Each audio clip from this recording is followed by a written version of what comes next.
Salamat datang, Dobro Pashalavat, Malugod na pagbati, Namaste, Herzlich Willkommen, warm welcome to World Humanitarian Drive's International Peace Forum 2021, The Road to Peace in the New Millennium.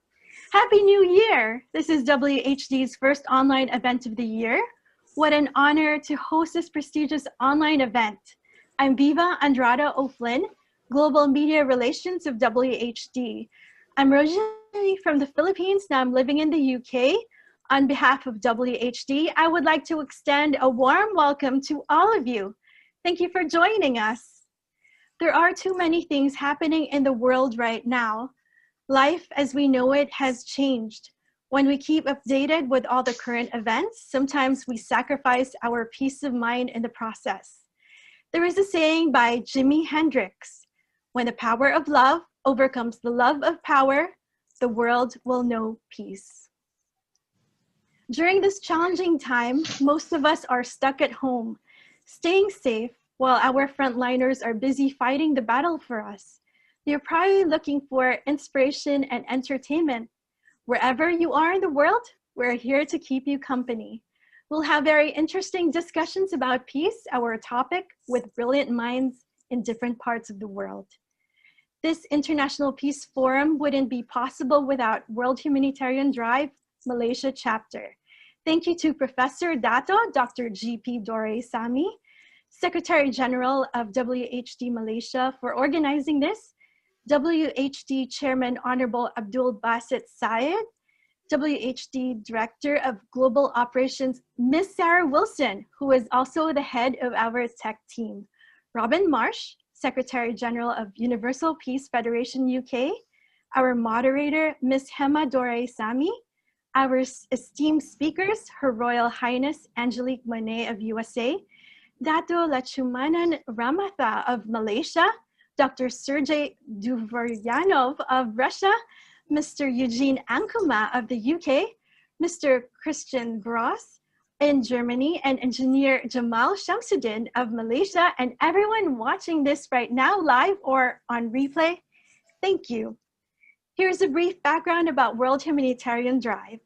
WHD is an international NGO founded in Croydon, UK by British Indian global peace activist, entrepreneur, writer, Dr. Abdul Basit Syed. The primary vision of WHD is to promote peace, education, and trade harmony initiatives globally. WHD promotes peace and harmony among everyone across the world, regardless of race, religion, or nationality, living as one family. We'll do our best to make this discussion as engaging and interactive as we can. We're going to need your help. We'd be delighted if you could please help us spread the world peace by sharing this link. Put your comments in the comments box. Let us also know where you are watching this. This is our way of spreading peace to the world. This event in itself is a celebration of world peace. And now we proceed with opening message. Mr. Robin Marsh is the Secretary General of Universal Peace Federation UK, a global network of peace builders. Mr. Robin Marsh stands for peace, development, and faith. He believes in one family of humanity under a living God, interdependence, mutual prosperity, and universal values, family and human rights. WHD is a partner of Universal Peace Federation. Now, Mr. Robin Marsh will give the opening message with prayers of hope for a peaceful future with a year for 2021 message from Robin Marsh, Secretary of Universal Peace Federation. Thank you very much. We could start with a prayer. Thank you. Most loving Heavenly Parents, we come before you this morning or this time across the world to offer our hearts to you. This is the start of a new year, and for the World Humanitarian Drive, it's the first event of the new year.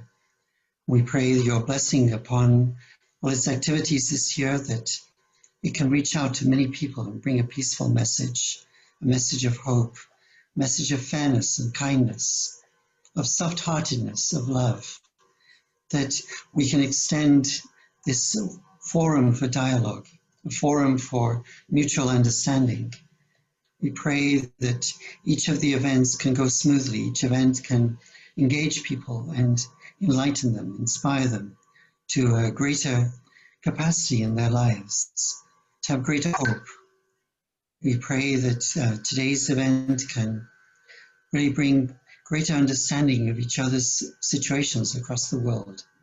That we can feel a greater harmony and a greater hope for a future which is rich and alive and vibrant and in harmony with our natural world around us. We thank you. We would offer this now in loving name of Robin and Yetta Marsh, blessed angel family. Amen. Thank you very much, Mr. Robin Marsh, Secretary General of Universal Peace Federation UK, for your inspiring prayer. So we're off to a great start. Now for this portion of our International Peace Forum. How will this work? Each of our 6 prestigious speakers will be given a maximum of 8 minutes each to share their different perspectives on the road to peace. As the United States of America will swear in a new president today, let's start with a royal princess from the USA, Her Royal Highness Angelique Monet. Oh, I'd like to hear what Mr. Robin Marsh will have to say, his also inspiring message for everyone. Sure. Thank you very much. I just wanted to say a few words. Dr. Abdul Basit Said Ibrahim, he asked me to share a few words. We are partnering organizations, and I've seen the growth of the World Humanitarian Drive in such a short space of time, and I know that the founder is a very busy person. He can't rest, so he's constantly wanting to make new initiatives and to bring new developments in trade for peace and in many other areas. And his development of the different departments across the world, the sections in different nations, is very inspiring. And we're very happy to see this initiative of the Malaysian chapter today. I want to say something about solving our world's problems on the road to peace. I think we need higher values, and higher values often rooted in our understanding of the divine. We have different understandings of divinity from our different traditions, but having values rooted in those understandings is very important for establishment of peace, and particularly to bring all these different traditions together as one holy community. We call it like a Heavenly Parent Holy Community, is one initiative of Universal Peace Federation in the last year. Peace in the world has been quite a difficult program. It's been a difficult thing to work on throughout history. It's always been such a problem. The United Nations was created to end the scourge of war, but it has been, in its own admission, a failure in building peace, although it's done incredible work and brought incredible development. According to the Global Peace Index, which comes out annually, the last few years has been quite difficult, and peacefulness has declined 2.5% since 2008, judging in all the countries of the world. 15 of the 23 GPI, or Global Peace Index indicators, are less peaceful on average in 2020 compared to 2008. So in some ways we're going backwards. They take various initiatives, various indicators from different nations of well-being, of different crimes, of corruption, of good action, charitable initiatives, etc. They have many different indicators in their algorithm. Well, they said countries like Iceland and Denmark and New Zealand, they're at the top of this global ranking. And obviously we have to look to them to find what is it that makes greater peace in their countries. But, one area that is prominent, and we're very glad to see a number of women involved in today's program, is United Nations Initiative 1325, is the involvement of women in peace building. This is something very important to include women more and more in peace building, because the road to peace needs both men and women working in harmony and working in partnership. So women's initiative and voice has many times been not emphasized and ignored. And to build a world of peace based on our sense of interdependence, our understanding that if we feel peace because we're strong, maybe other nations feel threatened by us. So to have interdependence, mutual prosperity through trade for peace, through our different initiatives, working in partnership across the world, and also sharing a rule of law based on universal values, to emphasize this multilateralism, a rule of law. These things are also very important in building peace. With that, I would like to finish my opening remarks. Thank you very much. Thank you very much, Mr. Robin Marsh, Secretary General of Universal Peace Federation UK, for your inspiring message about peace. Now for this portion of our International Peace Forum, how this one will work. Each of our 6 prestigious speakers will be given a maximum of 8 minutes each to share their different perspectives on the road to peace. As the United States of America will swear in a new president today, so let's start with a royal princess from the USA, Her Royal Highness Angelique Monet. Princess Angelique Monet is a Hollywood celebrity, an actress, producer, entrepreneur, public speaker, humanitarian, and ventriloquist. Princess Angelique is deemed a living legend for her contribution to the arts, awarded numerous times at United Nations with UN-affiliated organizations. She is the USA civil rights activist grandchild. She is also the founder of New Generation in Action's AFI World Peace Initiative, which holds special consultation status to the United Nations. So for our first speaker, could I please call upon Her Royal Highness, Princess Angelique Monet, to share her perspective on the road to peace. Greetings. Peace cannot be kept by force. It can only be achieved by understanding. Greetings from the United States, and thank you so much for WHD for having me here today. This is a very needed and important event. On Monday, January the 18th, we celebrated the late Dr. Martin Luther King Jr. My organization hosted the first annual MLK World Peace and Tolerance Awards and Summit. The goal was to honor individuals and films that promote nonviolence and world peace around the world. Seeing the state of global affairs, let's first start with the basics. Who are the leaders that we can look upon of the past that can spread the message of world peace and nonviolence? Let us look upon the late Dr. Martin Luther King Jr. He was a leader of the American Civil Rights Movement. He organized a number of peaceful protests, and this included the March on Washington, D.C. in 1963. He won the Nobel Peace Prize in 1964, and at this time, he was the youngest person to have ever done so. Now let's look at who he was influenced by.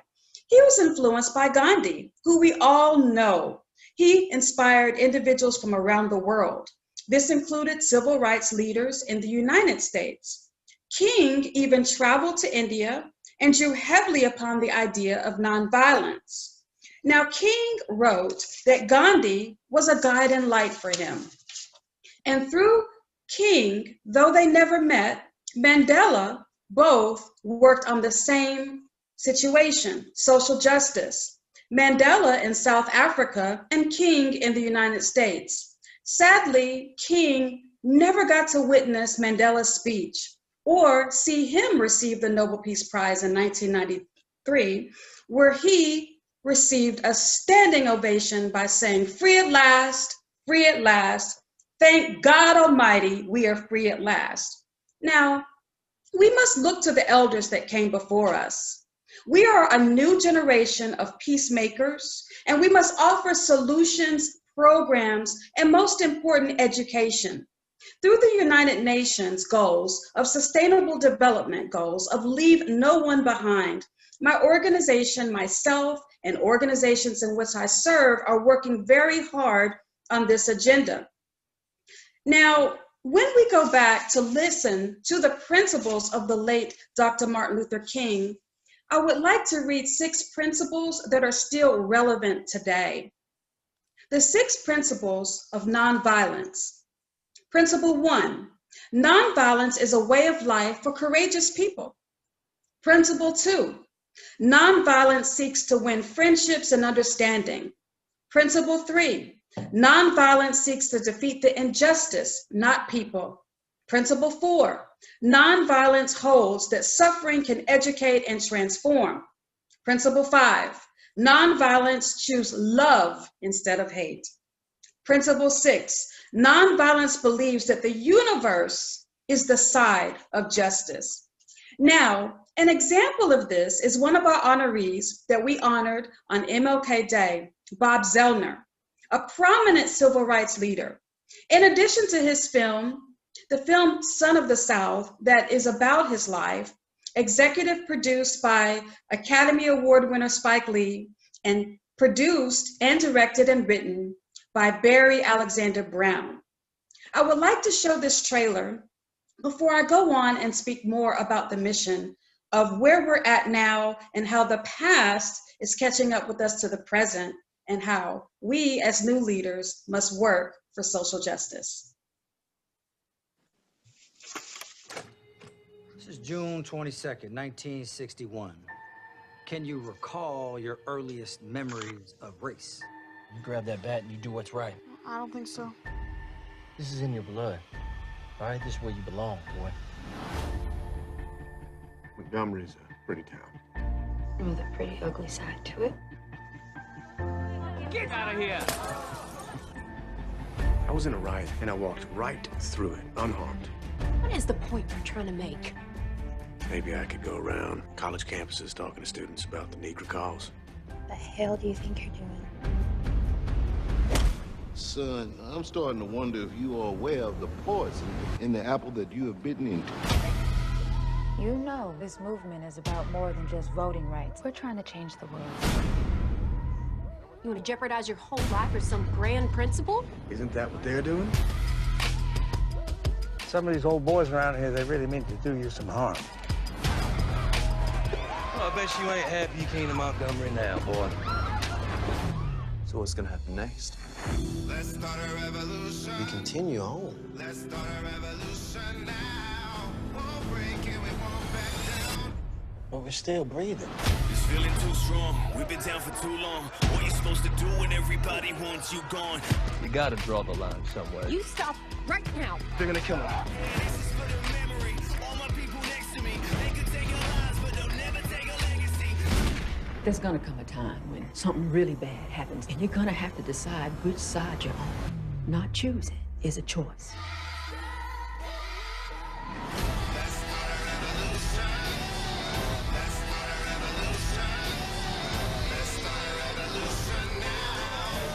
We hold the moral high ground. Ain't you supposed to be nonviolent now? I'm having a real big problem with that right now.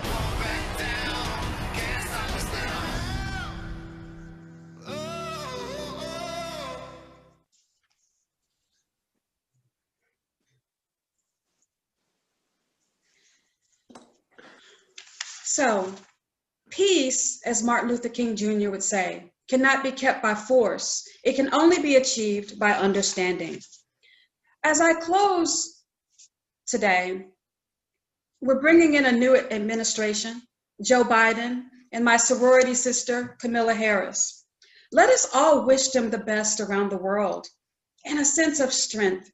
Camilla Harris, she represents women empowerment, and that minority women have the strength and equality for all, and this is great hope. I want you all to understand that we're not preaching world peace, but we also must understand the importance of tolerance. This means the ability to tolerate the opinion and the behavior of other people, and this is the key to a peaceful life. Practicing patience in every action, deed, and speech and behavior, this is what will bring about peace. As I close with an African-American spiritual, Hold On, I want to remind each and every one of you that what we're dealing with now in the midst of COVID and working for social justice and working for tolerance, it is our obligation and it is our duty to make sure that each one of us can learn how to agree and disagree with love, peace, and harmony. And education is the way. Hold on just a little while longer. Hold on just a little while longer. Hold on just a little while longer, and everything will be all right. Thank you very much, WHD, for what you're doing around the world, creating peace, justice, and equality for all.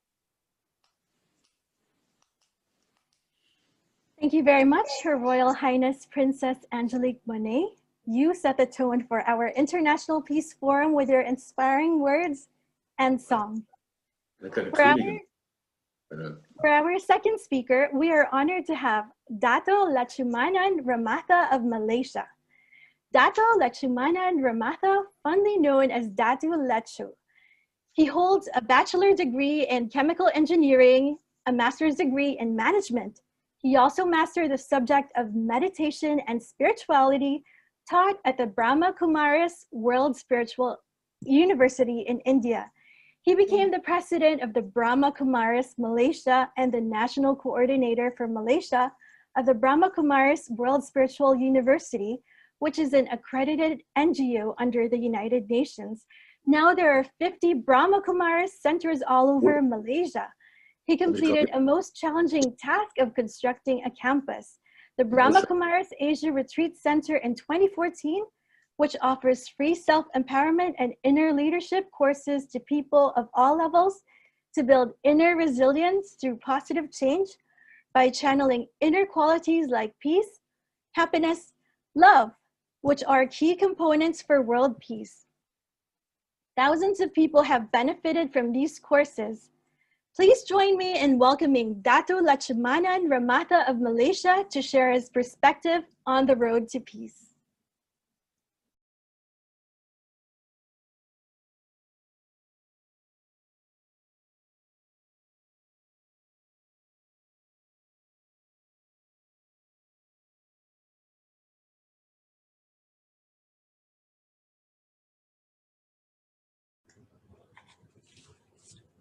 Greetings of peace to everyone.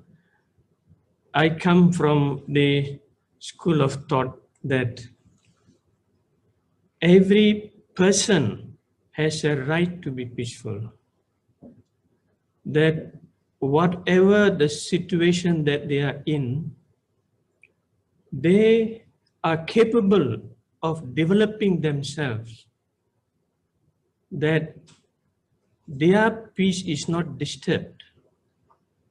They can actually go beyond the situations happening around them, be detached, and in that way, they will be able to make accurate decisions.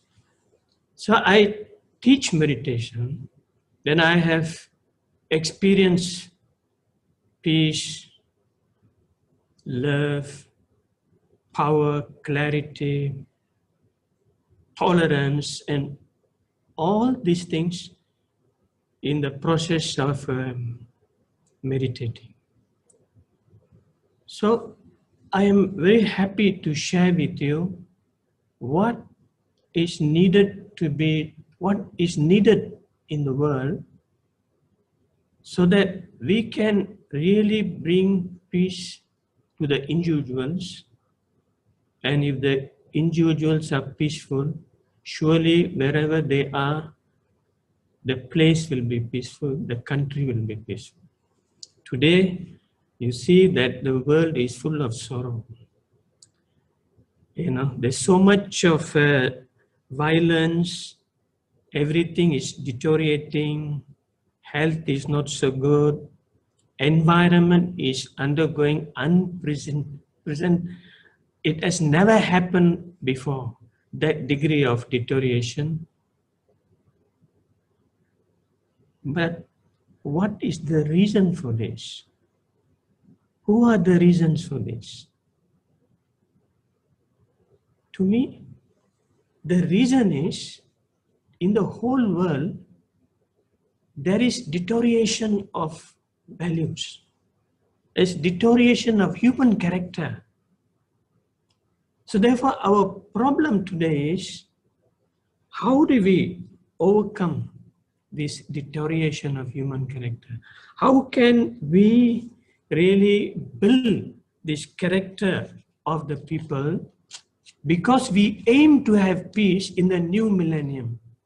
So it's not possible that without we making any effort at our own level and at the community level, at the education level, for bringing that change, that people have access to education where they can learn the technology, the method, where they will be able to be happy, caring, loving, respect others, enthusiastic, and life is felt to be something so valuable to live.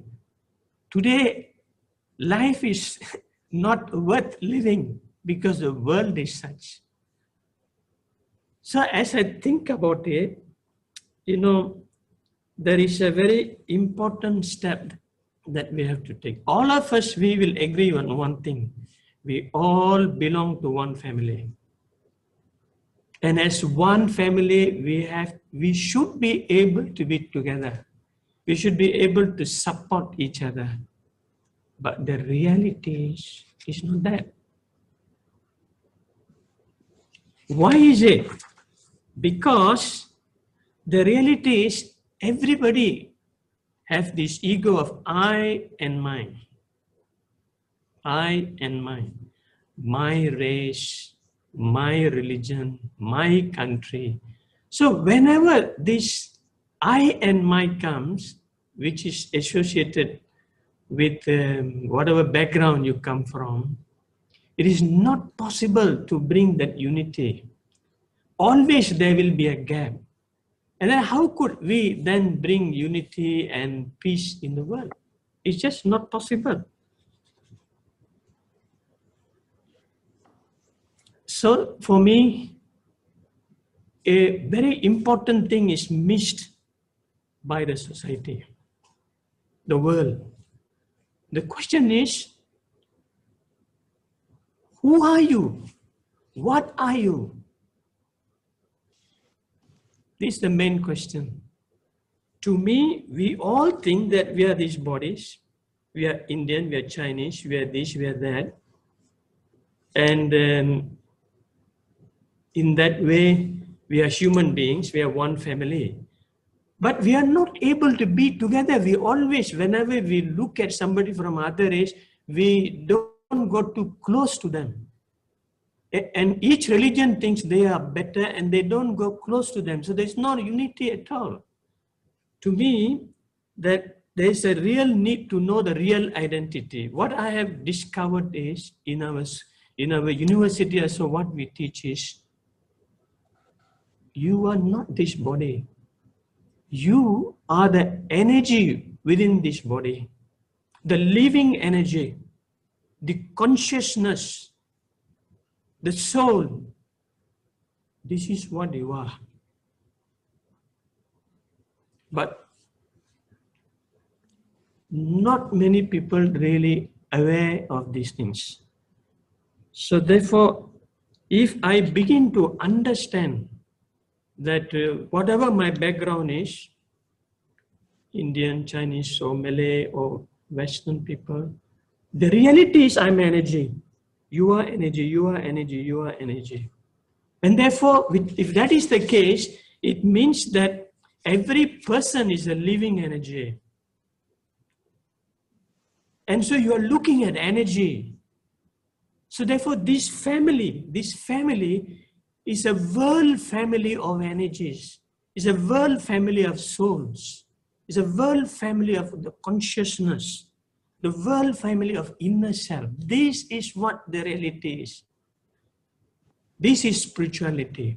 But most of the time, we try to solve our problems on the understanding that we all are the bodies. So therefore, we are not able to bring that peace inside us. The reason why we have to consider ourselves as bodies is, as souls is, as energy is, this energy has in it the intrinsic values that we need in our life to live happily. The love, the peace, the positivity, the energy. So if this transformation can be brought in each person, very naturally we will be able to create a world of peace. Thank you. Sehr schön. Der war gut. Terima kasih. Thank you, Dato Lachimana and Ramatha of Malaysia. You've made a difference to us today by sharing your wisdom, your thoughts on peace. Now let's proceed with our third speaker, Dr. Sergei Duvaranov of Russia. He is the president of International Diplomatic Club. He completed his PhD of philosophy from Institute of Philosophy, Russian Academy Science. He was formerly head of faculty at Institute of St. Petersburg, Russia. Let's hear what our third speaker, Dr. Sergei Duvoryanov, has to say about his perspective on the road to peace. Thank you so much, dear friends, dear colleagues, dear partners, brothers and sisters. Namaste, salam alaikum, good afternoon, good evening, and I'm happy to join to this beautiful event. And I'm completely agree with our dear sister, Angelique Monet. She mentioned about real leadership and previous leaders in our society, in our history. For example, she mentioned that Martin Luther King Jr. She received some ideas from Mahatma Gandhi. But as you know, Mahatma Gandhi received all these ideas from Lev Tolstoy, a famous Russian writer and wisdom personality. Because all these values is universal value. And it's a treasure of humanity. It's a treasure of our civilization. Right now, we can see that we are living in the new world, a new reality. Welcome to new reality. We have a lot of challenges in our history, but I'm completely believe that all these challenges is special lessons from our beloved God, Creator, who gave to us some hints, who gave to us some needable information, how we can correct our behavior. That's why I think that all of us, we should think about some practical steps, how we can unite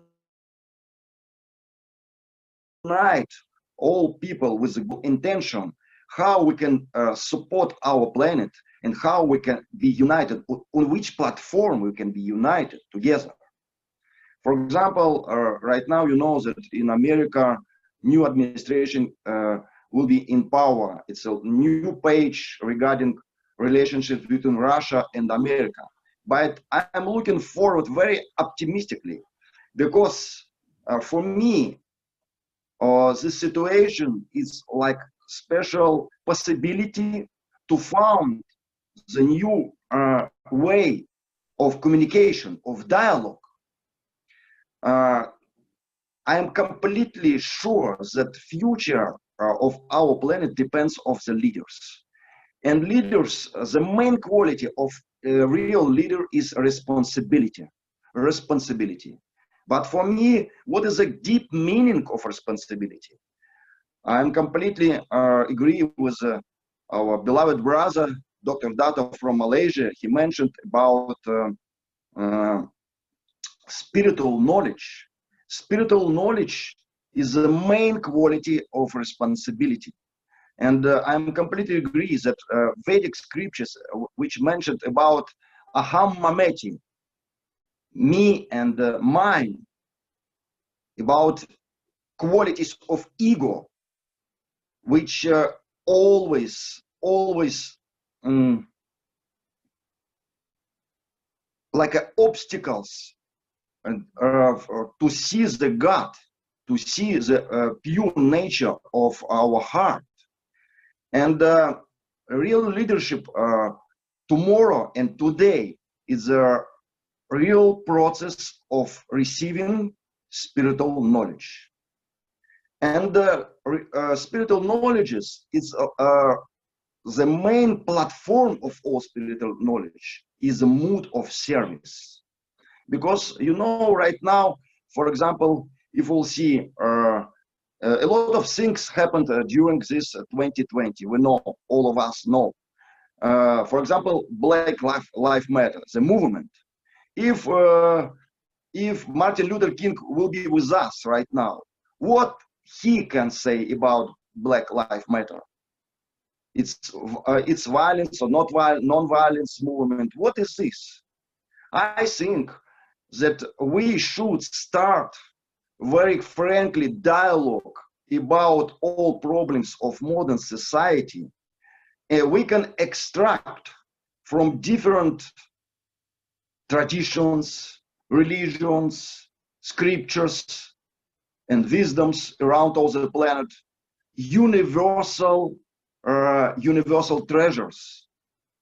And if we'll touch to these treasures, we can recognize the main quality of spirituality, mood of service. Service to the God, service to the society, service to the other people around us. That is the main quality of leadership. And for me, our meeting and discussion today is very needable, because we can think about real practical steps, how through the legal official institution, like for example, United Nations, we can prepare our declarations, our programs, our dreams, and we can put our dreams on the table together. We can share all of us our moods of service to others, our moods of service to the God. And it can be like a new spiritual revolution in the modern age. I am completely believe to this. It can be the same situation like it was with Mahatma Gandhi, completely the same how it was with Nelson Mandela, completely the same how it was with Martin Luther King Jr. If we will unite all our intentions, all our prayers, and thanks God, we start today our discussion from prayer. And it's for all of us, it's like a universal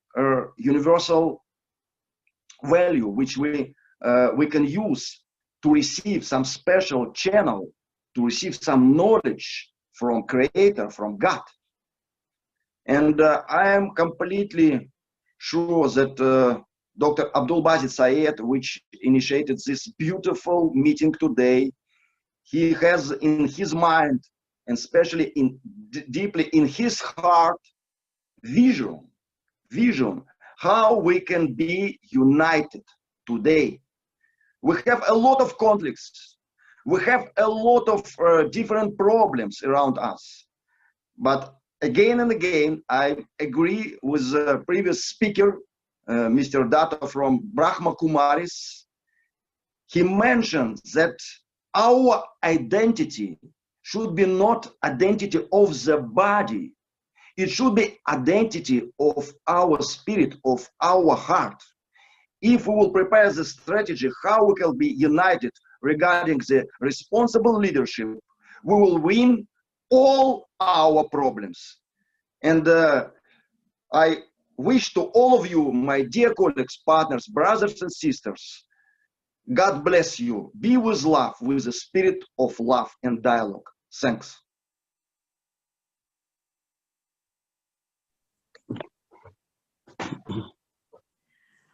Blagodario Vas, thank you very much, Dr. Sergey Duvaryanov of Russia. We very much appreciate your thought-provoking message on peace. Now let's proceed with our fourth speaker. Our next speaker is Mr. Eugene Ankoma of UK.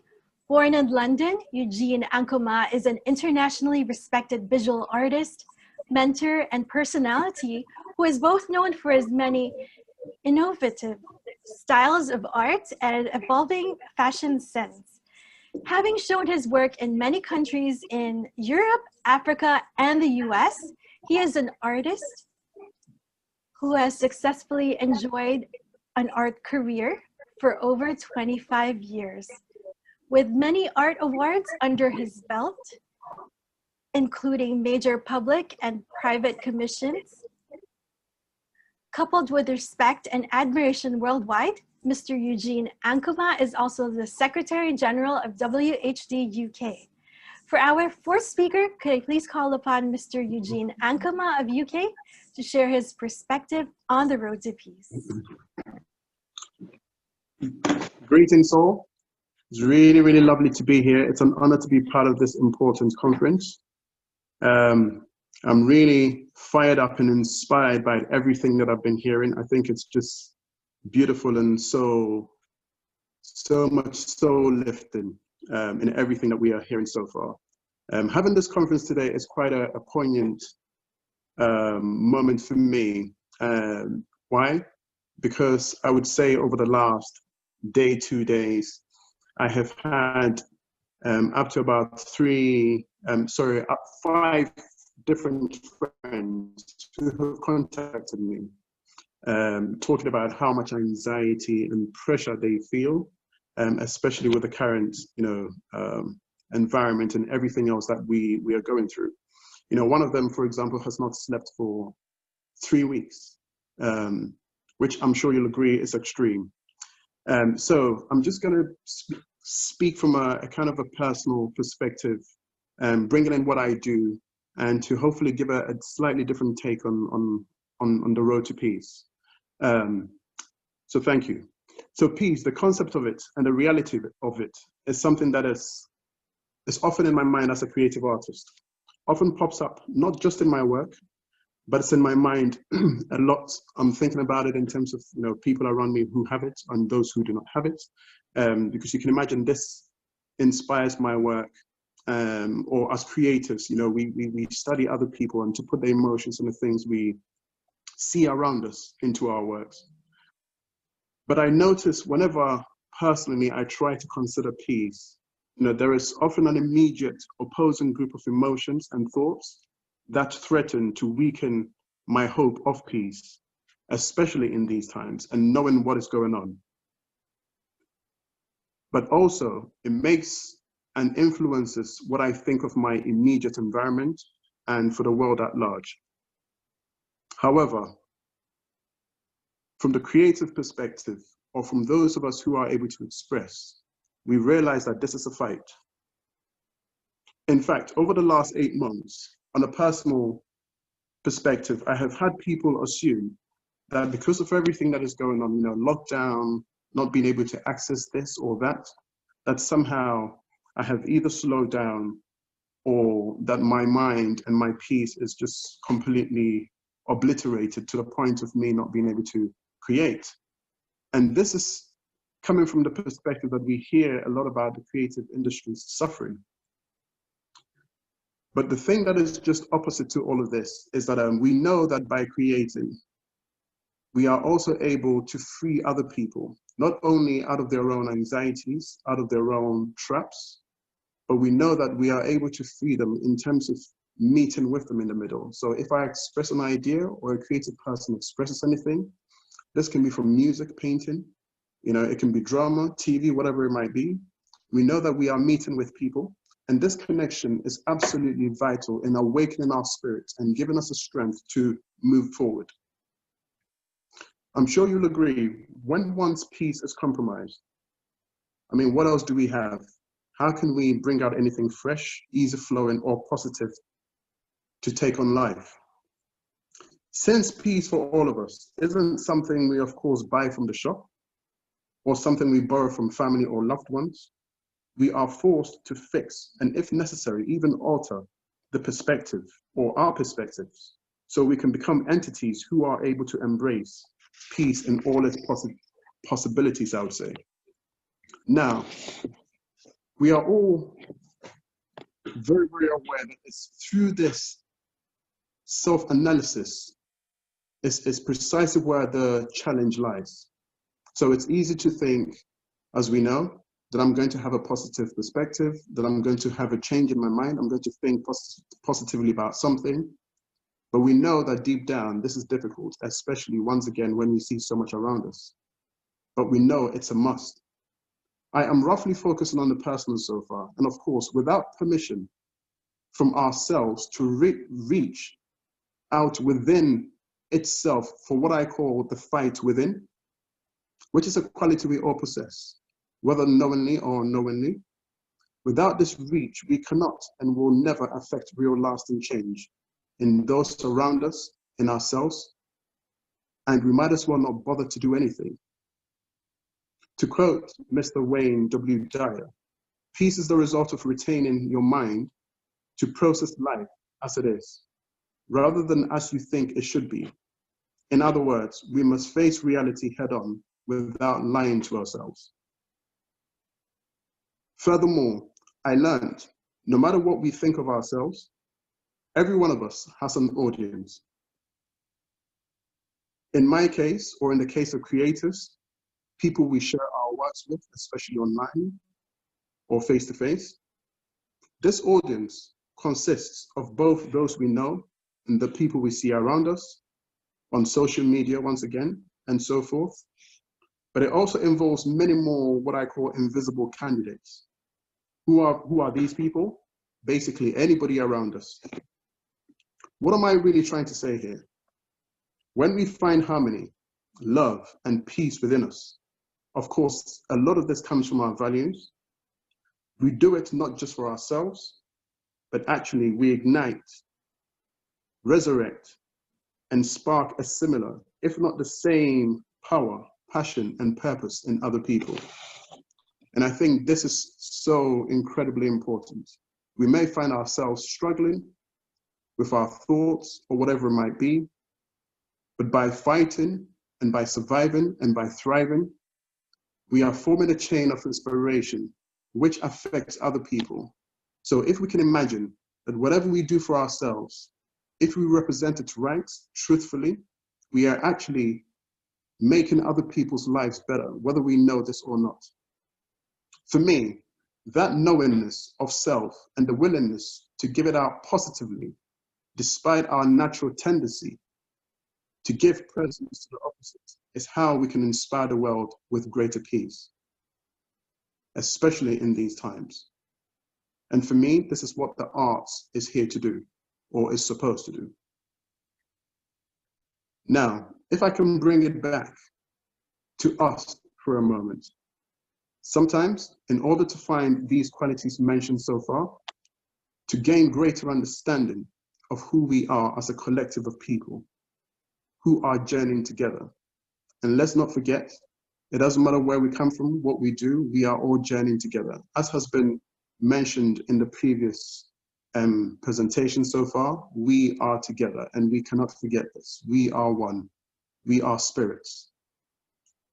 We must connect, just like what we are doing now. And I think this is why this event is so fantastic, because it's an effort to connect, to share, and to pass on positive energy, which will hopefully affect the viewers. I'm sure it will, so we can create real change. If we believe we are made of energy and vibrations, then let's aim to raise our vibrations. This is so important. That sense of support, camaraderie, and link is what we are, of course, meant to do. This is what we are meant to form. So bringing it back to the creative world, we, or a lot of us, have found our way through this situation and still plowing ahead by first expressing our truth. And this is important.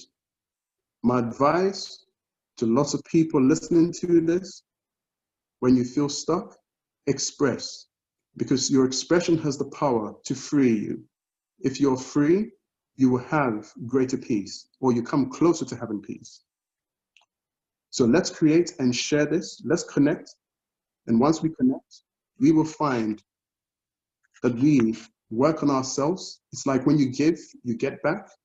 When we share, we give ourselves peace. Why? Because we are releasing something that is connecting to other spirits. And those spirits will return back to us by giving us peace. So peace is often perceived as something that has a quiet posture. And it is, but I also see it slightly differently. So I broke down the word peace. P is powerful. E is empathy. Like we've just said, it is important that we connect to other people. The A is audacious. Why? Because it is easy to hide in your own corner and to not try to reach out or to be overly burdened by your own situation.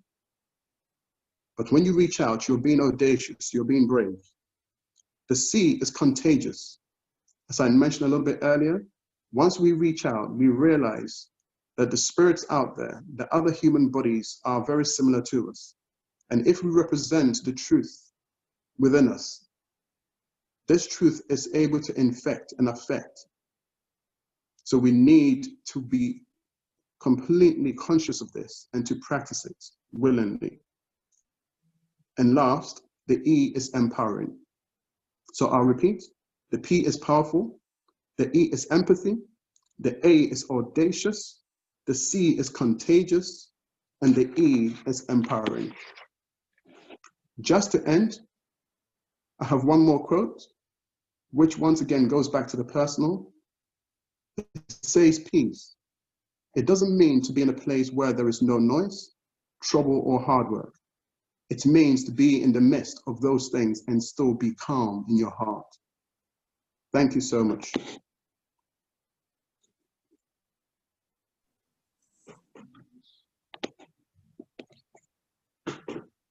Thank you, Mr. Eugene Ankuma, for that lovely talk, your perspective on the road to peace. And Mr. Eugene Ankuma is also the Secretary General of WHD UK. So we're sincerely grateful for your words on peace, harmony, love, self-expression, and creativity.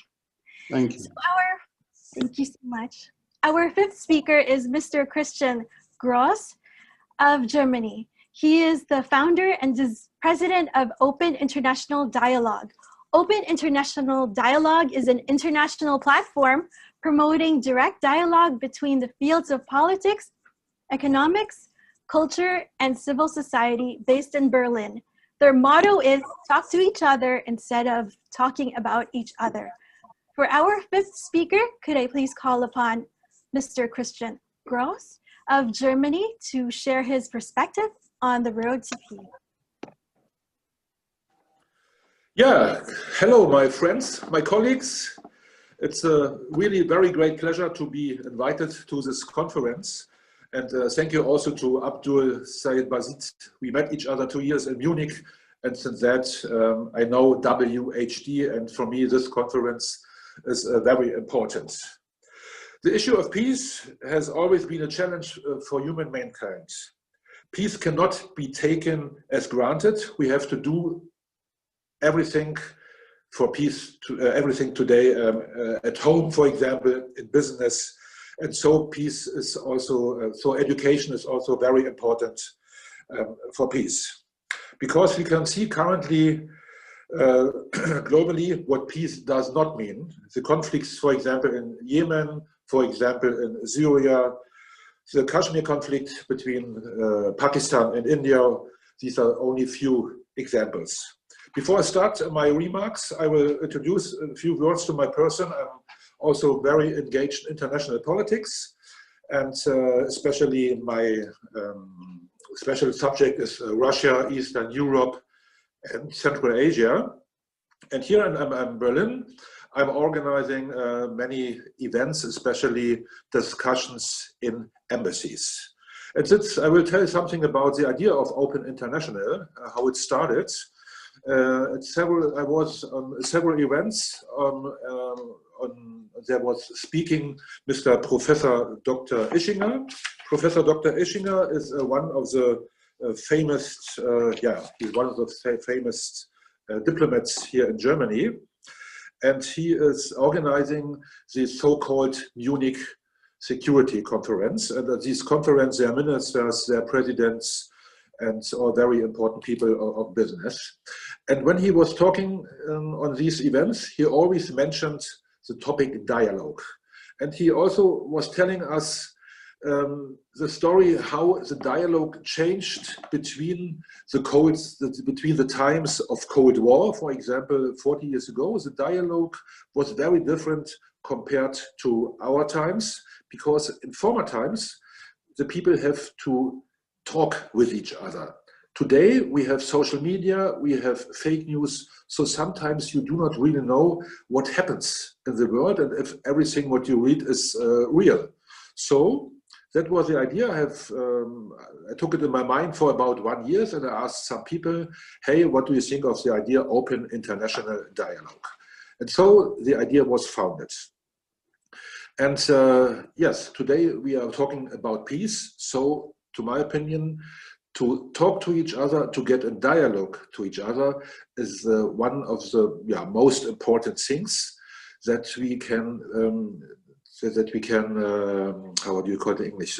Sorry, I lost just the word. That we can live in peace. And that's the idea of Open International Dialogue. We are organizing discussions in embassies with ambassadors, and the idea is to talk to each other and to build bridges, to build up prejudices. For example, when I was the first time in Romania, I went to Bucharest. People asking me, a Christian, what are you doing in Bucharest?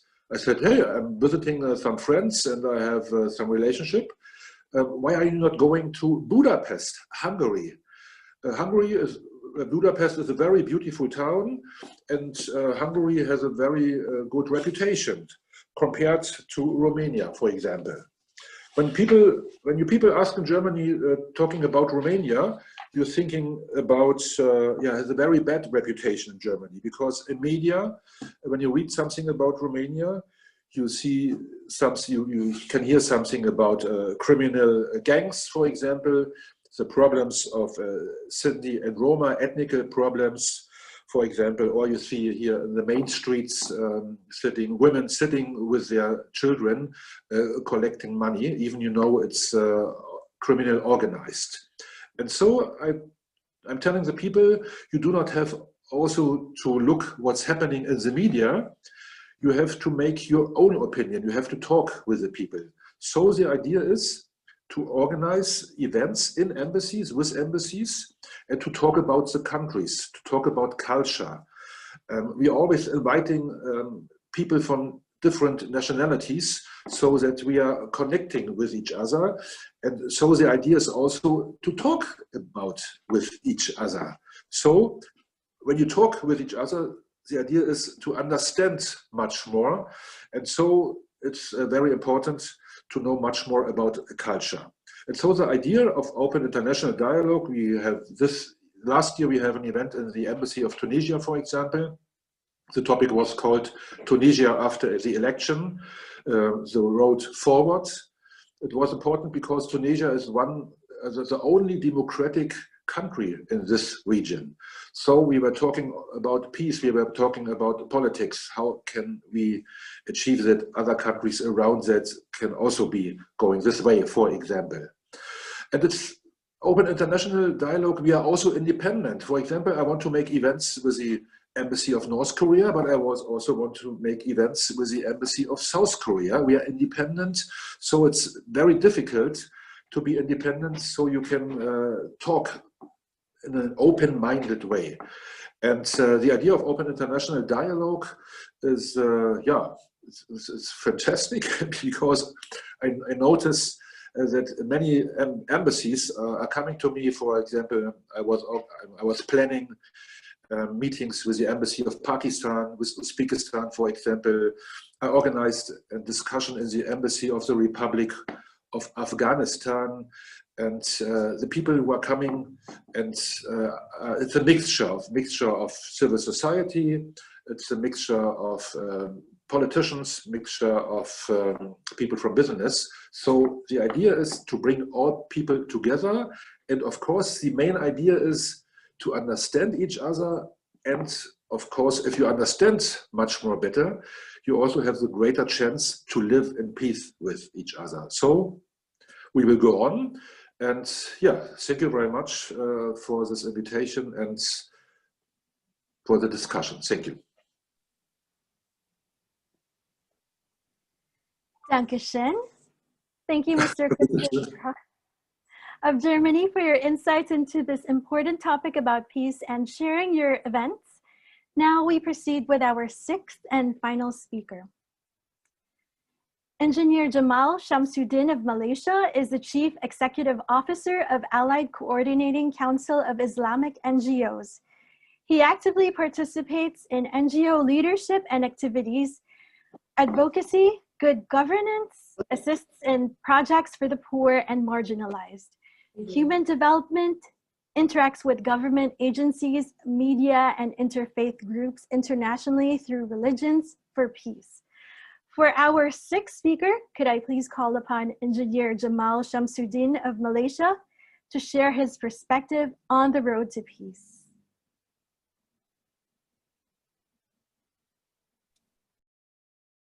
Yeah, thank you, Wiva. I'm humbled to be invited to share and learn from the distinguished panel members today. I mean, congratulations to the World Humanitarian Drive for organizing this important event. And our thanks to, again, all the panel members, the organizers, Dr. Abdul Said Basit, who I have not met before, but looking forward to. Of course, the head of the Malaysian chapter, Dr. GP Doraisamy.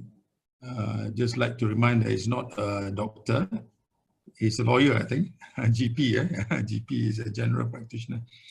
And I would like to begin very briefly to go through a few of my thoughts, and taking the beautiful words of Mother Teresa, peace begins with a smile. I think the more we smile, the better it is. In Islam, for example, smiling is actually a charity. So, of course, some of us can smile, some are very serious. So it's all up to us. Peace begins with a smile.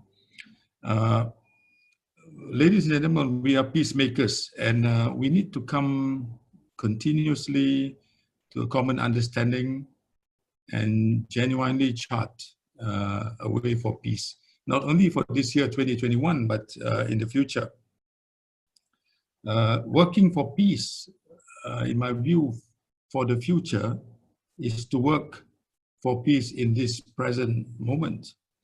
And one well-said line, the world is now too small for anything but peace and brotherhood. The world is now too small for anything but peace and brotherhood.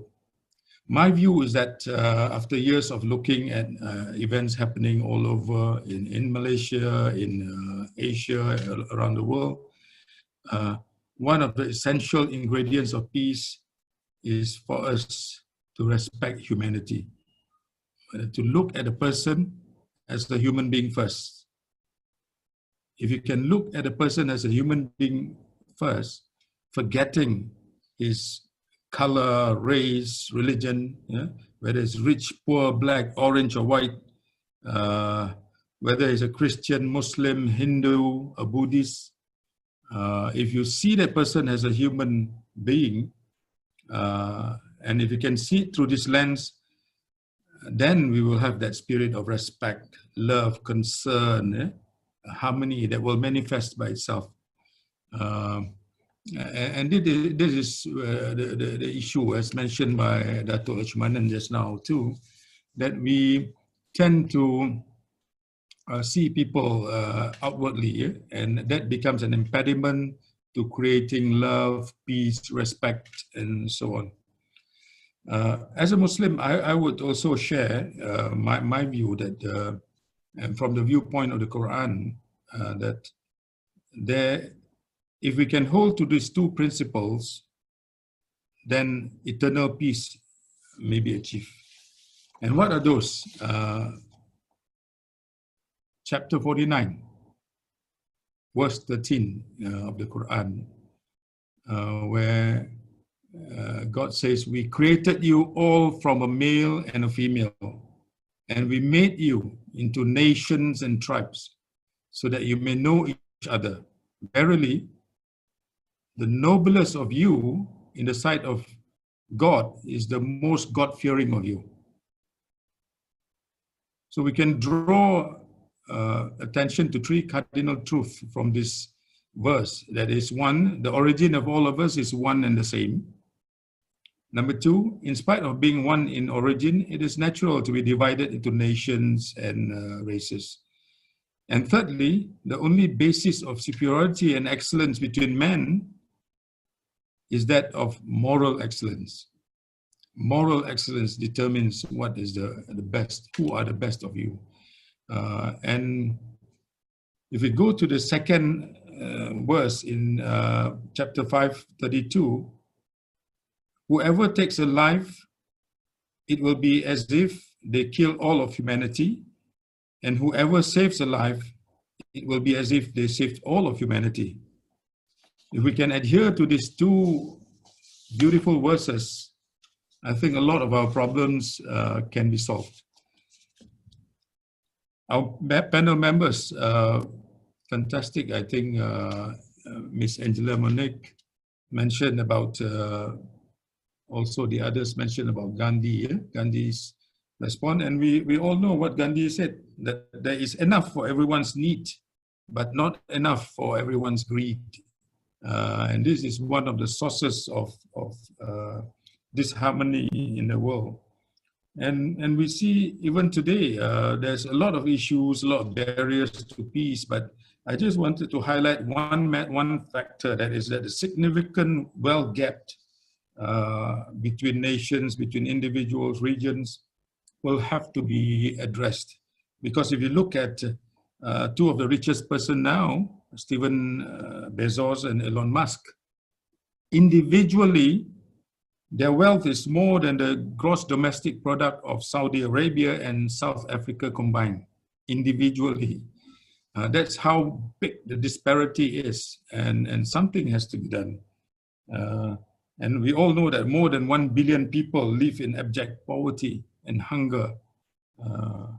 And these are some of the triggers of disharmony that we need to address. Finally, ladies and gentlemen, I would like to very quickly share an example that we have in Malaysia, where since the year 2010, there was a formation of the National Interfaith Council in this present form. You know, there was a predecessor council, but in this form, it was formed in 2010 to create harmony and understanding between religious adherents. And the Interfaith Council, whose members were religious leaders, academics, and religious NGOs, about 32 of them were appointed by the Cabinet of Malaysia. So I'm one of the members, and by working together and traveling together, discussing, creating a positive relationships and atmosphere of peace, a friendship was created between these different religious leaders. And while it's not a perfect model, a good number of issues and potential conflicts and problems were resolved by the religious leaders themselves before it became public through the press and the politicians. So we were able to, behind the scenes, settle a lot of these simmering issues and problems because we knew each other, we were friends, we understood each other, and this, I think, was fantastic. And ladies and gentlemen, I conclude with 2 words of wisdom. One is that you can't separate peace from freedom, because no one can be at peace unless he has the freedom. Malcolm X. And the world is now too small for anything but peace and brotherhood. Anthony Powell Davis. Ladies and gentlemen, I believe that continuous cooperation and dialogue is the key to achieve peace. Thank you. Terima kasih. Thank you, Engineer Jamal Shamsuddin of Malaysia, for your uplifting and timely words. Thank you to our international prestigious speakers for sharing their views on the road to peace in the new millennium. On behalf of everyone here today watching, thank you for taking the time to speak to us. Now for this part of our International Peace Forum, our moderator, Ms. Hema Dore Sami, will be asking questions to our speakers. But before that, I would like to introduce our moderator. Hema Dore Sami is the director of My Global World. She is into education, business affiliated with institutions from Switzerland, Denmark, and USA. She does international and local student recruitment and marketing for the institutions respectively, and she also lectures business and management subjects. She has learned the art of communication skills and staying positive from her parents, who are her mentors and inspiration towards building a good career in the education business. Please all welcome our moderator, Ms. Hema Dore Sami, Director of My Global World. Thank you, Viva. Selamat petang, salam sejahtera, good evening, and good day, everyone. It is indeed an honor and pleasure to moderate the International Peace Forum 2021 for World Humanitarian Drive Malaysia Chapter on the road to peace in the new millennium.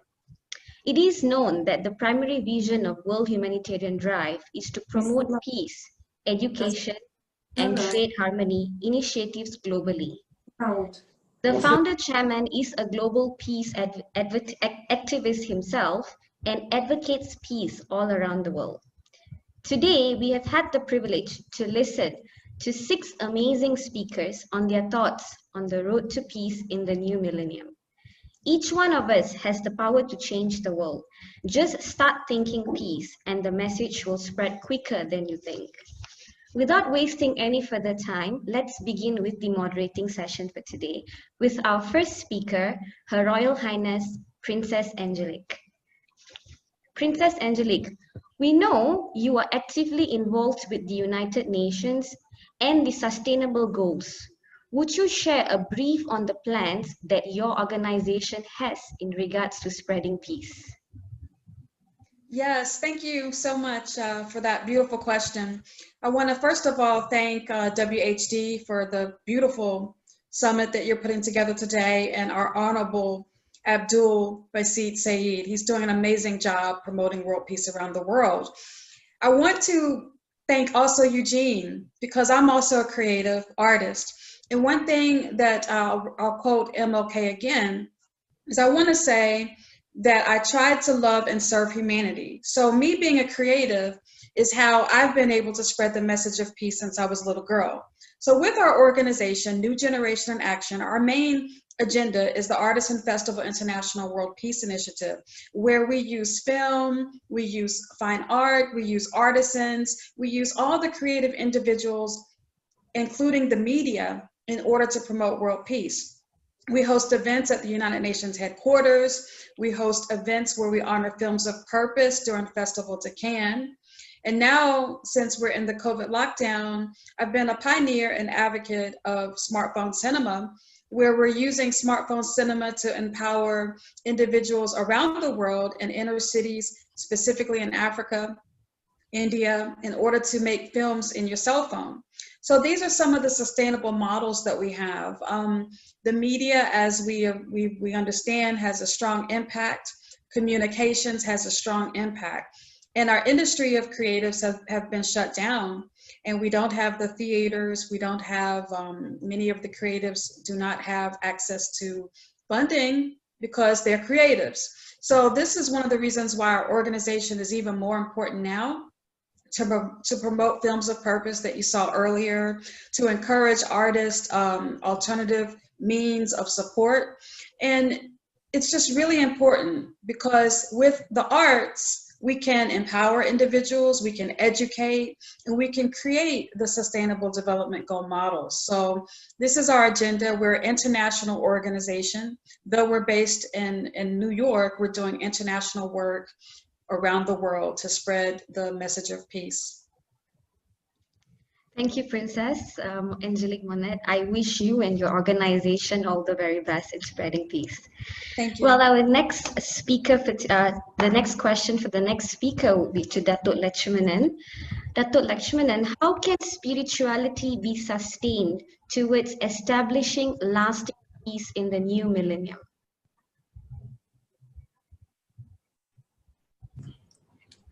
First of all, main thing I want to convey is that if we learn to sustain the values that is in the living energy, then we can have lasting peace. So therefore, what is the method that we can sustain these values? First, we know that we must accept that we have got these values. It is our right to experience these values. Let it be so firm that whatever happens to me, I will never let go my values, my intrinsic values. Second thing is that think about the values and just feel the values, feel the love, feel the peace, feel the power. And then thirdly, use it in your life. If you're not using the values, it will not grow. The more you use, the more it will grow. And fourthly, we have to, we all of us, we like to be honest, and we like others to be honest. Actually, you must be honest, then only you can experience truth and peace. You shouldn't expect others to be honest to you by force. They will be honest to you when they realize that they have to be honest. And because they are not honest, don't reject them. Accept them as they are. When the right time comes, they will change. Now, this is spirituality. When you think like this, you can deal with anybody and maintain that peace irrespective of the behavior of others. So this is very important for sustaining peace in ourselves. Thank you. Thank you, Dr. Lakshmanan. Now moving on to our next speaker, Dr. Sergey.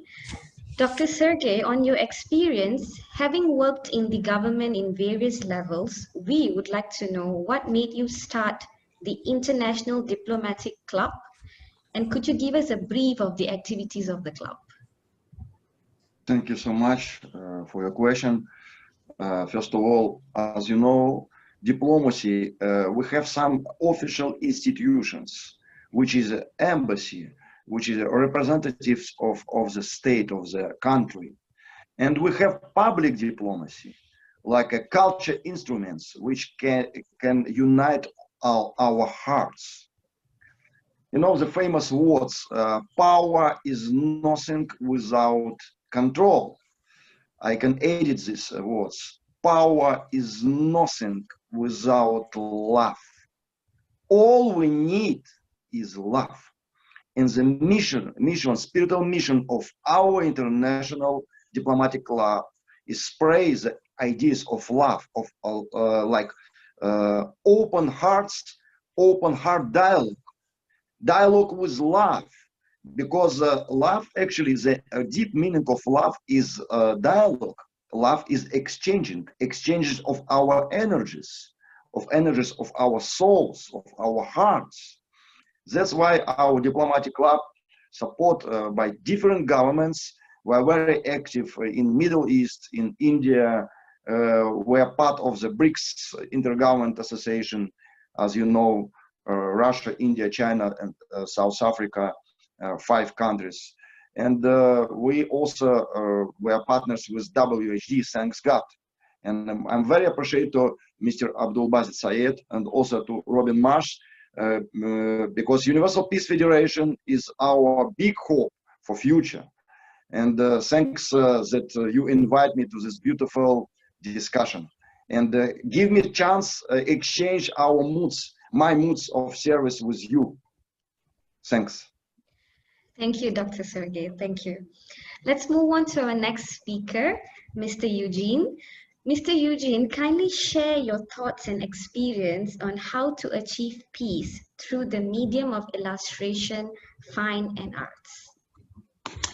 Thank you very much for your question. I think it's a really lovely but powerful question that needs to be really considered quite a lot. I would say that, especially from the perspectives of the creator, it's important that we focus on our truth.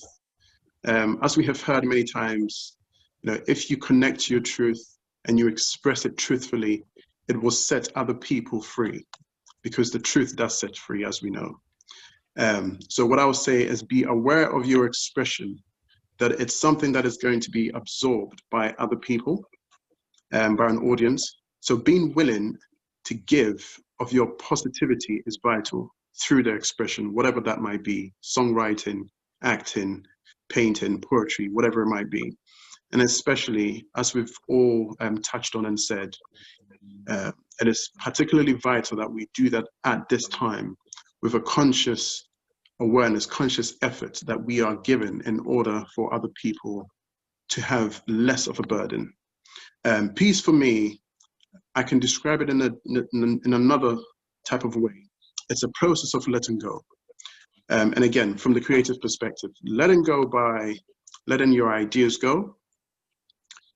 So the various art forms are to be seen as a language. So a person acts, a person writes poetry, apart from the language being used, it's a force in itself.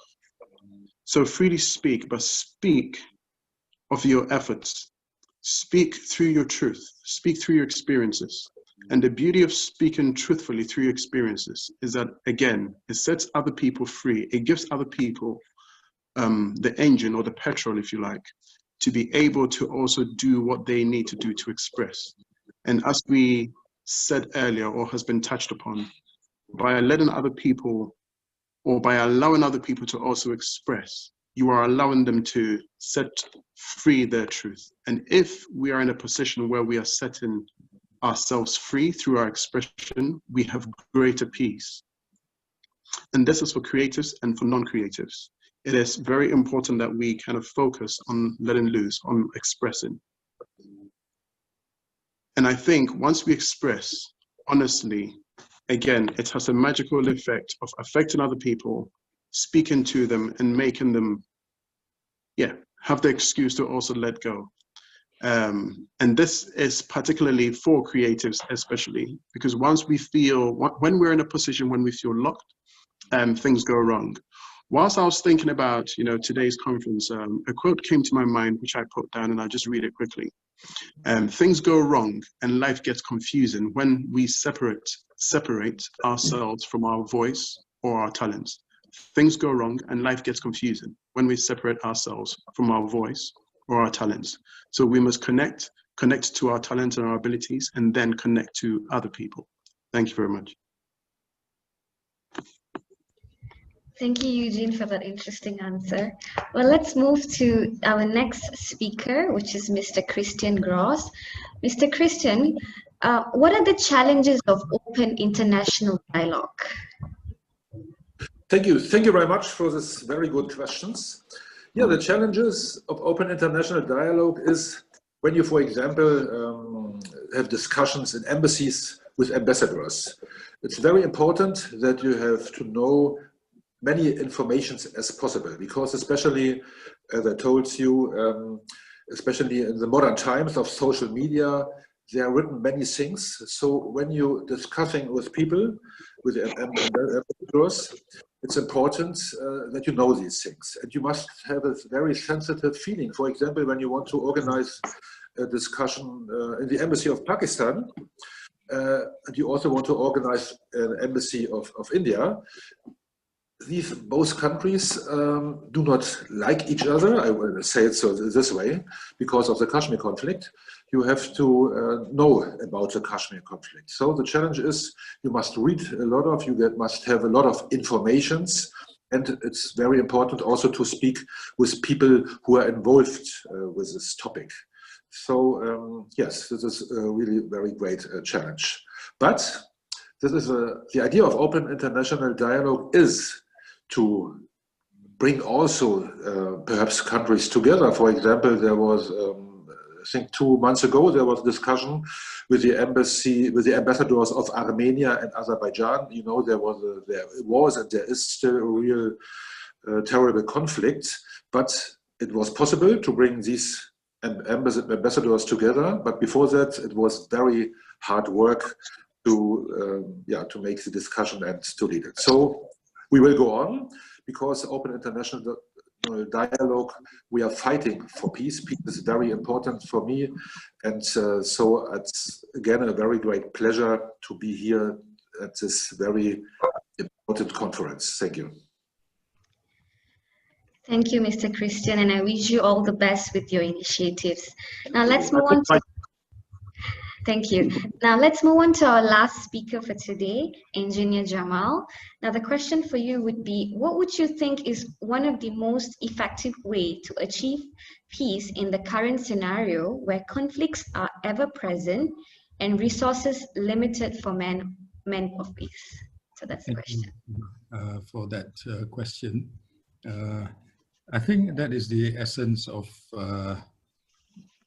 our activities as men of peace, which is not an excuse, but the limited resources that we have.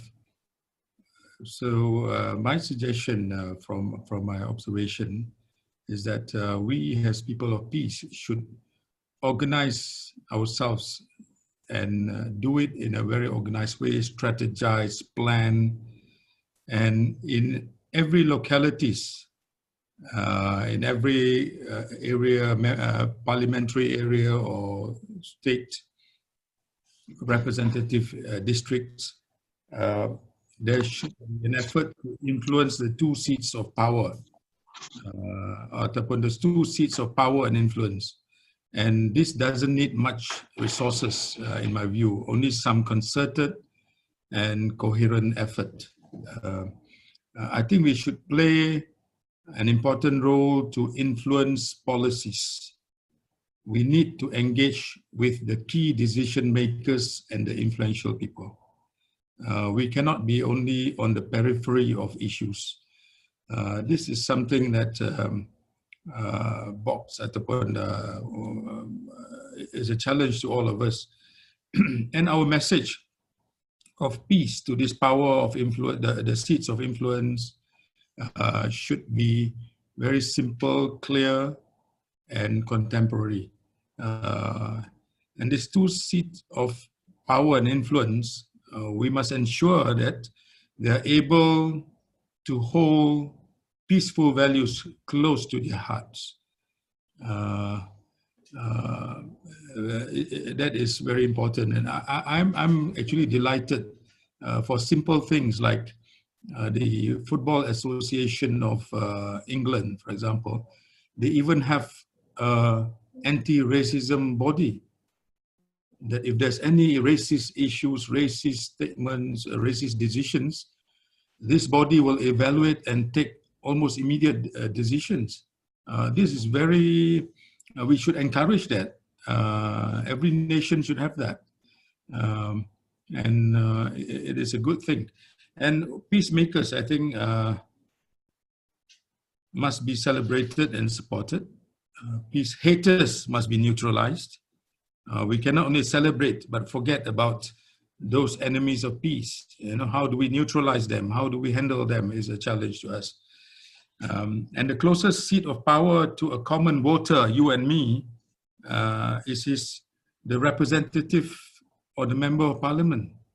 He in turn has influence and reach to bring the message of peace to the highest body of the land, the parliament and his government. So if we can engage him in our constituencies in a coherent way, I think a lot of positive effect can come out of it. Are we doing it? I think that's a question. We are not doing it. I can say that we are not. We're just talking and speaking to the press, making statements, making programs, but we're not going to the individual person and questioning ataupun influencing him. And of course, the other seat of influence is the media, both the mainstream and the new media, which is a key influencer in society. So if we do not engage with them, we have lost half of the battle. And peacemakers must learn how to engage. There are techniques, there are ways to do, we must learn. Even though some of us, even though we are old, with the exception of some of the young ladies, we have to learn these new methods, how to be social media influencers, and how to engage the media systematically and effectively. I think this is something that we need. I've learned a bit because my wife is a journalist. So sometimes she say, what are you doing? How come you send media statements that are so sterile, you know, and not exciting? How do you expect the media to cover or be interested? So I've learned a little bit over the years, and we hope that we can do that. Let's influence policies and reach the powerful, try to reach and engage with the powerful, which is not difficult because you can start with your district representative or your member of parliament. So ladies and gentlemen, with that I conclude a beautiful statement by Reverend Desmond Tutu, which is do your little bit of good where you are. It's the little bits put together that makes the difference. So our little bits, if you put together with the help of God, we will be successful peacemakers. Thank you, and God bless all of us. Thank you. Thank you, Engineer Jamal, for your sharing. Well, that's a wrap. That was a fantastic and interesting moderating session, I would say. With that, we come to the end of our moderating session. So I'd like to say thank you to WHD Malaysia chapter for giving me this opportunity today. A special thank you to the founder chairman, Dr. Abdul Basit Said, and the entire team of WHD. To all the amazing speakers, keep up the amazing work that you do, and all the very best. I'd like to end my moderating session with a quote by the WHD chairman himself. Kindness and love for humanity can reach even the unknown destinations. With that, ladies and gentlemen, stay safe, spread peace and love. Thank you. Over to you, Viva. Terima kasih. Thank you for that enlightening portion, Ms. Hema Dore Sami. We've learned a lot from our 6 well-versed speakers from USA, Malaysia, Russia, UK, and Germany. Now we proceed with vote of thanks. What an honor it is to introduce the Secretary General of WHD Malaysia, Professor Datu Dr. GP Dore Sami. Professor Datu is a Senior Board Advisor of the International Business Academy of Switzerland and a Senior Education Business Consultant of Bright New Star Malaysia. Please all welcome Secretary General of WHD Malaysia, Professor Dato Dr. GP Dore Sami. Thank you. Thank you, Miss Viva Andrada O'Flynn. Yes, you're doing a fantastic job, as well as the moderator, Ms. Hema Doraisamy. Well, let me start with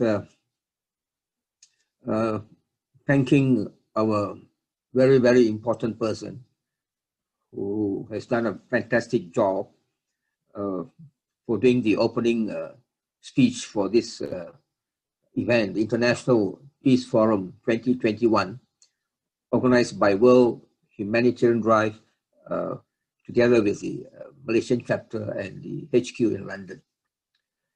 The title for this international conference, or the forum, is The Road to Peace in the New Millennium. And I must thank on behalf of our founder chairman, Honorable Dr. Abdul Bashir Saib, who has given me the opportunity, who has appointed me as the Secretary General of WHD Malaysia. And I'm really honored, I'm really respected by him, and I must thank him at this juncture. And Malaysia chapter would like to thank Dr. Robin Marsh, Dr. Robin Marsh, who is the Secretary General of Universal Peace Federation, United Kingdom, and for doing the opening beautiful remarks, opening speech, and you started off well to kickstart this program in a very positive, active mode.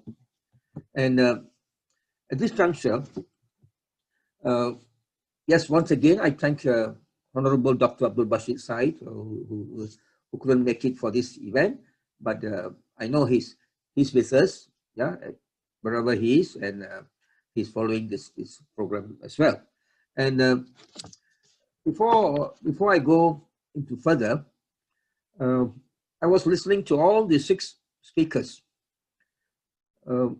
Awesome, marvelous, brilliant, yeah, fantastic approaches from different perspectives, from different angles.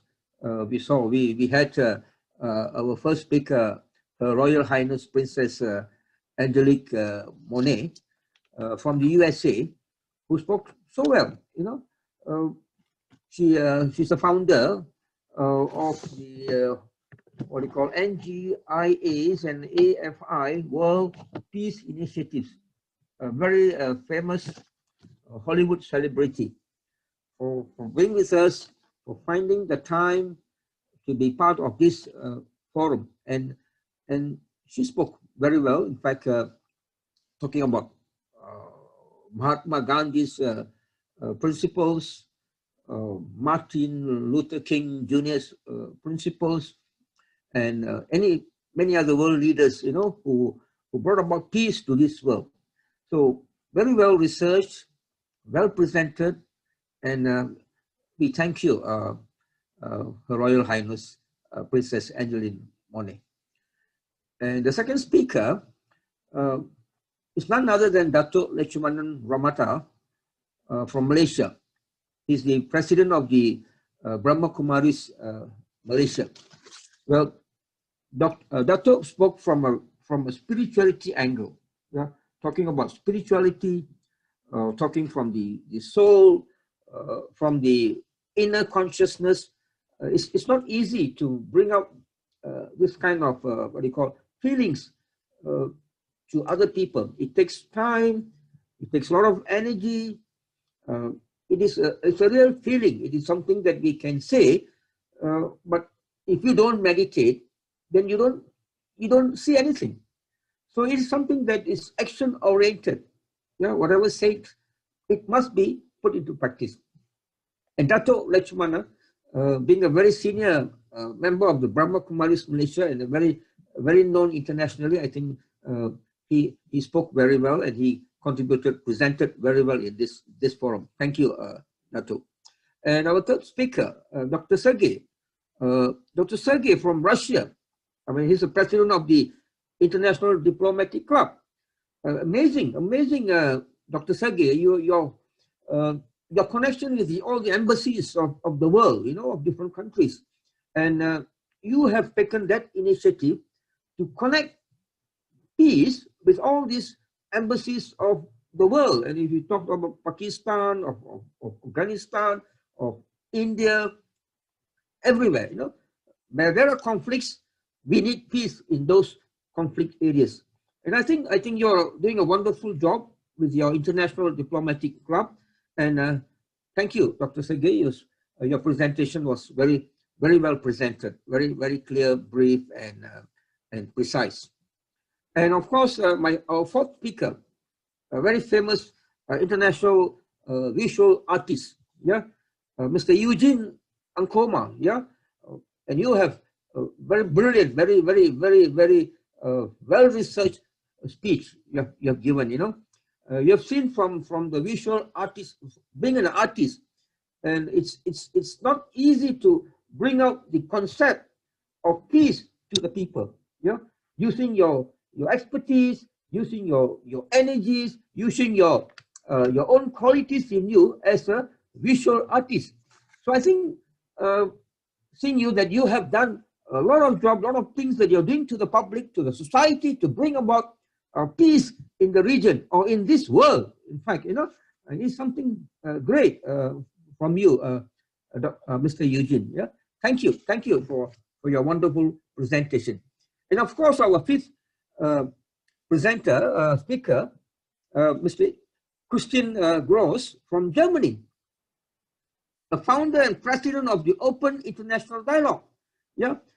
Very well spoken. I think he spoke. He has got this dialogue about peace with different groups, different societies, different people, different sectors, to bring about people from different faiths, and we need that dialogue. Without dialogue, I think we don't mix together. When we don't come together, how about where are we going to achieve peace? How are we going to achieve peace? So this is a very important factor, and Mr. Christian you have brought up that subject quite well and very precisely, and you spoke to the point. I think it's clear. Our viewers, our audiences out there, I think they are very, very much pleased with your presentation. And of course, our last speaker, engineer Mr. Jamal Samsudin, from Malaysia, a man very well respected. He's the Chief Executive Officer of the Allied Coordinating Council of Islamic NGOs, or what we call as ASIN. Mr. Jamal, great. Now you spoke a lot of things today. I'm going to a little bit later. I'm going to talk about all what you have taught us. In fact, we are all learning. It's a learning process. Life is a learning process, and that is why we have this kind of conferences, just to learn from people like you. And you spoke very well from your angle, from the Malaysian point of view, and also from the world point of view, because you're a man of international, very well known internationally, and you have traveled so much around the world, and you have given talks to so many countries. And I think you had great points in you, and you had delivered so well in this forum. So I must thank Engineer Tuan Haji Jamal for your presentation, and for all the 6 speakers. On behalf of World Humanitarian Drive Malaysian chapter, I would like to especially thank all of you for coming on board, for accepting our invitation to be part of this conference, to give presentation. Now, let me also thank 3 other important people here. I must thank the host, Miss Viva Andrada Oflin, who's an entrepreneur, who's a writer of Yes Philippines News Magazine. And I think all of you will agree that our host, Miss Viva, is doing a fantastic job. I think for the last 1 week, she has been preparing day and night, and I think today was her final day, and she did very, very well. Miss Viva, I'm very proud. I'm very thankful of your presentation today, and without any flaws, without any mistakes. It went very smoothly until now. We are going through so well. Thank you, Ms. Viva, for your being a wonderful host. And of course, I must thank our moderator, Ms. Hema Doraisamy, who's the director of My Global World. I think she has the beautiful questions to all the six presenters, 6 eminent guest speakers, and all the guest speakers. I think looks like they're very well prepared to the questions. Very well prepared, straight to the point, brief, very clear, very simple, and your answers are full of meaning. So much of meaning in the answers. So I'm trying to recollect all the answers given by all the 6 speakers. I tell you, fantastic. I'm learning today. For the last 70 or 80 minutes, I've been learning from all of you, all the 6 speakers. So thank you once again to the moderator, Ms. Hema Doraisamy, who has been moderating many events, conferences for WHD for all this while. And of course, I should not forget one person behind the scene, behind the curtain, who has been doing so much. I don't know whether she goes to sleep or not. She's been doing so much work for WHD HQ, for London, for all other chapters around the world. It's none other than our Miss Sarah Wilson. Thank you, Miss Sarah. I cannot see you here because I know you're doing a wonderful job behind, and you are the inspiration. You are the person behind us.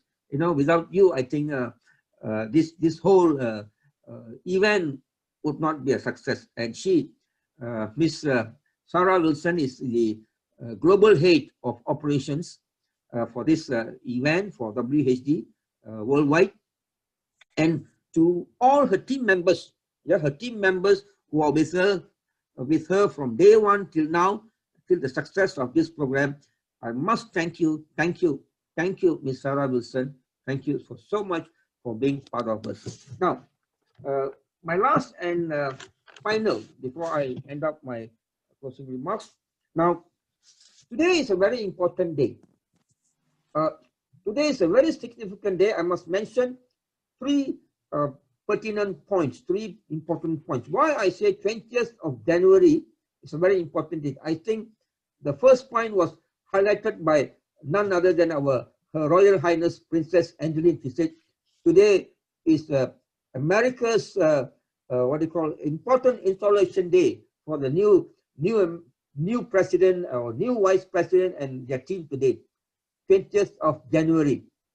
And I didn't realize that this day will be such a significant day for WHD as well for America. Yeah, for the American people to rejoice for having a new president, a new government starting from the 20th of January. So thank you. Thanks for highlighting that to our Princess Angelique, and also to all of you, to all the Americans out there listening to our program for this day. Yeah. So wish America a good future, a bright future, a very successful future, and we will do the communication. We must be well connected to America, to all other countries around the world. I should say it. Now that is the first point, 20th of January.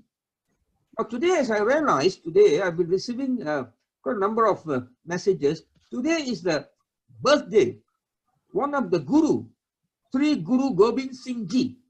Now he's the 10th Guru for the Sikh community, the Punjabi community. He is the Guru for them, and his birthday falls on the 20th of January. Now what he says, one beautiful phrase from Gobind Singh Ji. He said, the greatest comforts and lasting peace are obtained when one eradicates selfishness from within. You have to eradicate selfishness from within. That means your selfishness inside you. The moment you eradicate that selfishness, peace will flow out of you. But that is a very powerful statement from Sri Guru Gobind Singh Ji, and his 10th Guru for the Sikh community, the Punjabi community around the world. And it's a beautiful, auspicious day. Today is the 20th of January. Now, one more very important point as far as Malaysia concerned, and I didn't realize that. Only a friend today highlighted that. I say today is a very significant day. And what is that? Today is a very significant day in our history of Malaysia. The Pankor Peace Treaty, was signed on 20th January 1874. Pankor is one of the island in Malaysia, in one of the states. The peace treaty was signed in 1874, many years ago, 20th of January. It is also the founding of Taiping. Taiping is a small town in one of the states in Malaysia, but it is known as the town of everlasting peace. Taiping is known as the town of everlasting peace. And also, today is the commemoration of the Taiping Peace Initiative, TPI, Taiping Peace Initiative, is 20th anniversary today. And a big celebration is going out there now, TPI today. So it's a very significant day, and some or other we are on this very important day today. Now, finally, let me conclude a few things here, and we have a very senior journalist, reporter with us, Mr. Arul, who has been reporting our news through the Wives, one of the most very prominent, very popular tabloid in Malaysia, and he is also with us today. And I must thank Mr. Arul for being part of our WHD journey. Yeah, and he has been reporting these reports, whatever that is being covered today, will be coming out soon, and thank you for him as well. And finally, I must thank the speakers once again, for all the speakers. I think all of you spoke very well. We spoke about Mahatma Gandhi, Martin Luther King Jr., Nelson Mandela, Malcolm X, and so many other world leaders for peace. And you have reminded all these peace leaders of this world. And of course, Mr. Eugene spoke about peace. What is peace? P-E-A-C-E. And he gave it very well. You know, he did it very well. And that is a learning process. And of course, Mr. Jamal spoke of Mother Teresa. Peace begins with a smile. Yeah, very, very powerful statement. And of course, Mr. Jamal spoke about moral wellness. You know, moral wellness. There's so many types of wellness, but here we have learned today about moral wellness. And one thing he said that still rings in my mind. He said, the world has enough needs for the people. If we have enough needs for the people, but the world has not enough to provide for the greed of the people. So once we have the need, the world can provide, but can the world provide the greeds of the people? It's a big question. And that's where we are all into it today. And of course, finally, thanks once again to Dato Lishmanan for speaking about spirituality, soul consciousness, and meditation. I think with that, we have covered so much today for the last 90 minutes or so.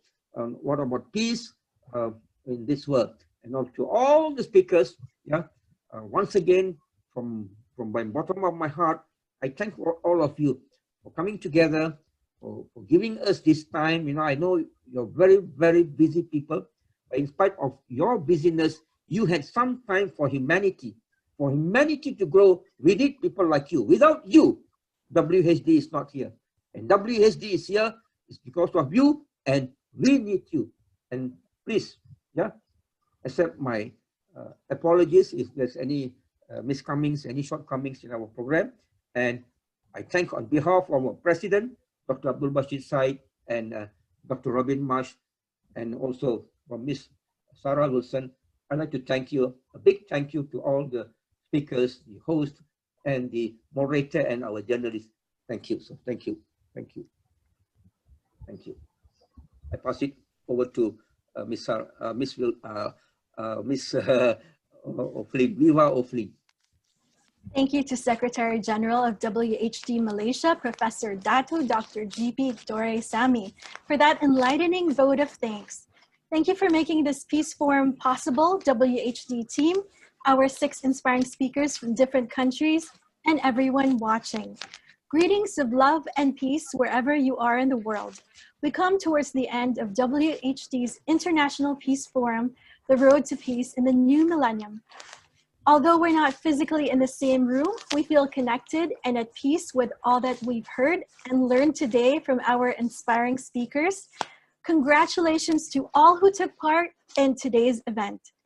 Let's take this opportunity to spread peace and love with all that we've learned today. Stay safe and healthy, everyone.